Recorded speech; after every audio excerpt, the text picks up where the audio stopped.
Balussery അറപ്പീടികയിൽ car ബൈക്കിലിടിച്ച് യുവാവിന് ദാരുണാന്ത്യം. വട്ടോളി ബസാർ കണിയാങ്കണ്ടി നവിൽ കിഷോറാണ് മരിച്ചത്. അപകടത്തിനിടയാക്കിയ കാർ പോലീസ് കസ്റ്റഡിയിലെടുത്തു.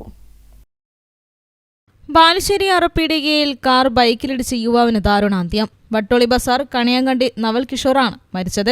വീട്ടിൽ നിന്നും ബാലുശ്ശേരിക്ക് വരുന്ന വഴി അറപ്പീടിക പോക്കറ്റ് റോഡായ TK റോഡിൽ നിന്നും എത്തിയ കാർ ബൈക്കിലിടിക്കുകയായിരുന്നു. ബൈക്കിൽ നിന്നും തെറിച്ചു വീണ നവൽ കിഷോറിന്റെ തലയ്ക്കാണ് ഗുരുതരമായി പരിക്കേറ്റത്. ഉടനെ നാട്ടുകാർ ബാലുശ്ശേരി ഗവൺമെന്റ് താലൂക്ക് ആശുപത്രിയിൽ എത്തിച്ചെങ്കിലും ജീവൻ രക്ഷിക്കാനായില്ല. നവൽ കിഷോർ ദുബായിൽ നിന്നും 4 മാസം മുമ്പാണ് നാട്ടിലെത്തിയത്. ഹൈവേ പോലീസും ബാലുശ്ശേരി പോലീസും സ്ഥലത്തെത്തി അനന്തര നടപടികൾ സ്വീകരിച്ചു. അപകടത്തിന്റെ CCTV ദൃശ്യങ്ങളും ലഭ്യമാണ്.